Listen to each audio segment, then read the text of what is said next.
Joining us now are two of the artists who created what is, at minimum, a fascinating character study and a story rife with thematic richness. Thoroughbreds is the movie we're going to talk about. New York-based director and playwright Cory Finley, who makes his film directorial debut with Thoroughbreds, based on his play, is here, and co-lead ensemble cast member Anya Taylor-Joy, selected by The Hollywood Reporter as the next big thing. Because of her stellar work in movies like The Witch, Split, Barry, and Morgan is also here. So welcome, you two. Thank you for being here. Thank you for having us. You're welcome. I'd like to begin this chat, if we could, with something you said, Cory, and then, Anya, we're going to get you in here, but about your creative process and, presumably fueled, I think, the engine behind the creation of this movie. You said that you wrote that your best writing comes from fear. And I thought that was fascinating. And you need to talk a little bit about that. Yeah, I always, the movies that have had a special place in my heart have been the ones that have scared me in some deep way. And that doesn't just mean horror movies, but I think movies that get under my skin and that I sort of can't stop thinking about. I feel like those are the ones I had the most kind of intimate relationship with. And that goes all the way back to when I was a kid. We had a VHS tape of, I think the movie was Casper the Friendly Ghost, and it was not a horror movie by any stretch. It was a kid's movie, but I think I was just a little young for it. But it scared me so much that I made my babysitter wrap masking tape around it and write, "This movie scares Cory." Wow. And to me, that's... Casper's friendly. He was sweet. He is friendly. There's like... Yeah, your first crush. Legitimately. But there's like one moment where someone, looks like a zombie or something. There's some tiny scary bit. But I always I just think that is sort of the ultimate power that a piece of art can have, that it scares you so much that you want to wrap it up and hide it from yourself forever. So I always start a writing process with an image or a thought that I sort of can't shake. And the one for this one was without getting too into spoilers, was sort of a violent euthanasia of an animal. It's a bit of a spoiler, but I'll leave it. No, I think that's good. Yes. Well, and can the same be said maybe of acting? You read about actors taking on certain roles because of their difficulty and challenges and aspects of the characters that might be terrifying for them to portray. Are you ever scared of the parts you play? Were you scared at all of playing this gal that you play in this movie? I think, I've definitely been scared of portraying characters, or, I'll get so excited that I actually get the opportunity to do it, and then suddenly I'll be like, I have to do this now. Okay. But with Lily, I think it was more a sick fascination with her. I think obsession and jealousy and rage are all things that, when combined together, can make people do really horrible things. And I think the idea of portraying all of that whilst having a very thick veneer of perfection and poise was just something that I thought was, I don't know, it made my skin crawl. And so I wanted to try. I think as audience members too, I think it makes audience members skin. If I can speak for audience members I saw it with, yeah, definitely. She's got it all together on the outside. Almost, to the point where you're going, wait, nobody can be this perfect. Yeah. I think at least when I was getting into the character, I was thinking about the sort of Instagram version of perfection that is completely unattainable by any human. It's not real. You can capture it for a second in an image, but to actually be an organism that lives and breathes that every day, it's impossible. And the failure of that just infects Lily continuously until she kind of becomes a disease in herself almost. Yeah. Sorry. The biggest surprise for me about Thoroughbreds is that I had the advantage, I always think it's an advantage anyway, of not knowing anything about the film beforehand, other than the fact that it had a successful Sundance run. So I was kind of expecting it, I don't know what I was, maybe like a National Velvet kind of thing, and it was far from that. It was more like an Equus, sans the equestrian erotica, but the title is intriguing in and of itself. And I looked up the dictionary definition of thoroughbred, and if you'll indulge me here for a second, it's defined as an adjective, quote, of pure or unmixed breed, stock, or lineage. again, in context with what the movie's about, I'm going, really? You know, what is pure about these girls? But then it made me think pure unmixed breed, stock or lineage, and I thought master race, National Socialism, Adolf Hitler, Nazism. So it seemed to fit a little more. And then I checked out the urban definition of thoroughbred, and it said, noun, a girl or guy that has everything going for them and seemingly no flaws. Huh. And that seemed to more or less fit, or could fit descriptively, these two young women in the story until you look deeper. But so the title, I'm getting to how it relates to the story. Did it spring from the story, or did it dictate what the story was going to be about? I guess that's a question for Cory, and then for Anya. Can you talk about your character and context of the title and your understanding of the meaning of thoroughbred? That was a really impressive, fascinating intellectual wormhole that you went down over that phrase. I got into fascism, and it was brilliant. I think certainly it's a word. It did start just simply. I think that image. The idea that one of these characters had been an equestrian and that they'd grown up around horses, to me, that's such a specific signifier of a particular social class and a world, and a sort of pseudo-rural world that we're all very particular to this movie.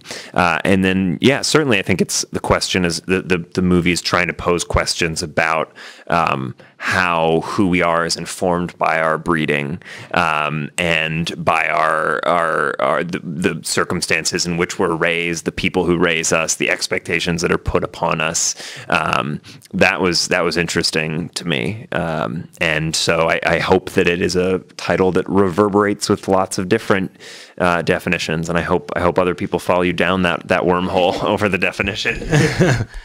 Yeah, no, totally. I think my first association with it is wealth, because there's just something about, it's not just horses, it's thoroughbred horses. There's such a connotation of wealth with that. But I also think, not speaking for Olivia, but speaking for me as Lily, she treats herself almost like a thoroughbred horse. She watches what she eats. She works out. I mean, I wish I'd shared that with her, but and her bearing, the way that she stalks herself up, and she has all of these expectations of herself that aren't just put on, that she hasn't just given to herself. It's expected of her from the society that she's been brought up in. So she's going to an Ivy League, and she's going to get the best results, and she is going to have an internship at this thing. And I think that all, to me, exemplifies this idea of being bred out of your situation that you're in. And so she's desperate to fulfill that, but to the nth degree.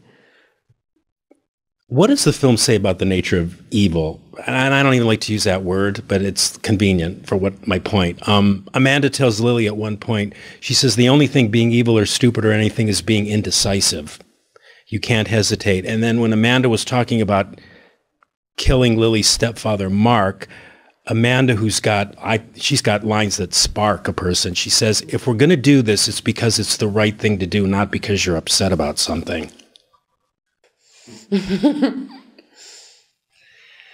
Well, you asked about the nature of evil and what the film says about it. And I think one thing that was interesting to me was sort of unpacking this concept of empathy. And from a very early age, my mom would always tell me that I was an extremely empathetic kid, and that was why I was such a sort of storyteller. And I sort of couldn't help but put myself in certain other people's shoes and imagine other people's pain and that sort of thing. And I think I grew up with the assumption that if you could be empathetic, if you could think hard enough about other people's mental states and their suffering and all of that, that was enough to be a good person.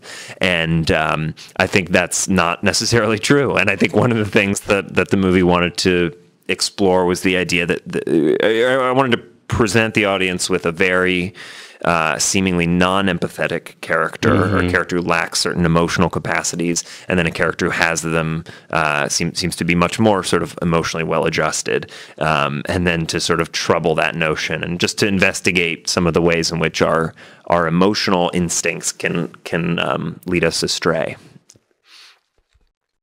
Did you want to add anything? Did you want to say anything? Was I supposed to? I'm so sorry.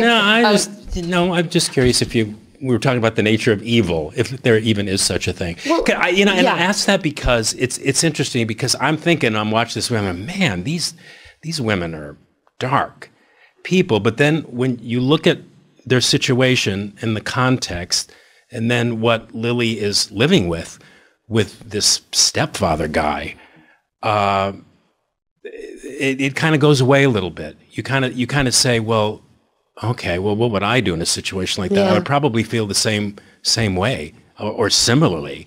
And, I would want to, act or remove myself from the situation or something. But so anyway, it was, yeah, I started out judging the characters, but the deeper I got into the film, it's sort of like, whoa, I need to back off and just let this movie tell its story. No judgments here. Yeah, no, my favorite films are the films that don't answer questions, they pose them. And I think what Cory's done in this movie is that each of the characters, you can sort of flip it either way. So, there's some people that watch it and say, oh God, yeah, the stepfather's so bad, they should definitely want to, him. But other people just say, it's really not that bad. You could live with that or you could cope with that. And I think what's interesting about all of the characters is like arguably Anton's character is the most moral of all of them. And Olivia's character that technically doesn't feel anything actually has a concept of right or wrong. And Lily's the one that, you can flip it any way. And I think that's really interesting because you're forced to put yourself in multiple shoes and try and judge the story from that. You guys must have had like really interesting conversations either prior to or during or even after filming. Did you? And what were those like if you did? Yeah, we did. Did you putting him on the Yeah. Well, he wrote it, right? Well, we had, that was our approach to rehearsal. We had a couple of days rehearsal, and it was very conversation based, and it was a lot of kind of deciding together what some of the, what the shared history of these characters was, some of the stuff that the script didn't get into, and talking a little bit about just why they did certain things that they did, why they might have done certain things that they did, and I think that we maybe set the tone earlier. All of us were less interested in judging who was right and who was wrong than in just sort of thinking about the why questions, and those were the interesting ones, and that was a real pleasure. So, yeah, a lot of conversation before, during, and after. Yeah. I wanted to say to Cory that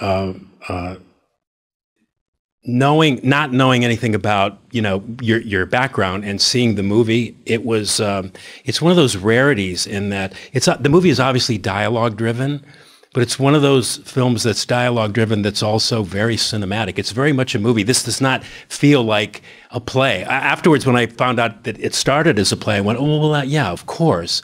But there was a very filmic sense about it that was very organic. And I just wanted to point that out. I think the music score, too. Mm-hmm. Yeah. That's a head trip. He's not talented at all. Yeah, I know. Well, Eric Friedlander, who did the music, is an incredible musician. I encourage everyone to go look up his work. And real quickly too, I know this movie was at Sundance in January of 2017. It's, I guess, it's been kicking around a bit. But can you share any quick stories about your road to distribution? Was there any kind of resistance or blocks? I mean, because of I'm going to say intelligence of the script. Difficulty in selling the movie? Yeah. Well, we were super lucky at Sundance that Focus very early on, expressed their love of the movie and their love of its complicatedness and all of its themes. And I think when we sat down with them, the interest was very much there on both sides. And I think the way that they've marketed it they've been very respectful of the movie's peculiarities and have certainly presented the most most fun version of it, but have been very true to the tone of it. And it's a fantastic thriller too. I mean, it just kind of leaves you on pins and needles thinking, where is this thing going to go? Yeah. And then it kind of leaves you with your mouth hanging in a good way, in a way that I think a good movie should and does in this case. Writer-director Cory Finley, hugely impressive first film, may it be the first of many, sir. And co-lead ensemble cast member Anya Taylor-Joy, who racks up another brilliant turn as the, I'm going to say scarier of the two ladies. That's why the Hollywood Reporter called you the next big thing. Okay, Thoroughbreds is the movie. Check it out, one and all. And thank you both for being here. It was a pleasure. Thank you. Thanks. You bet.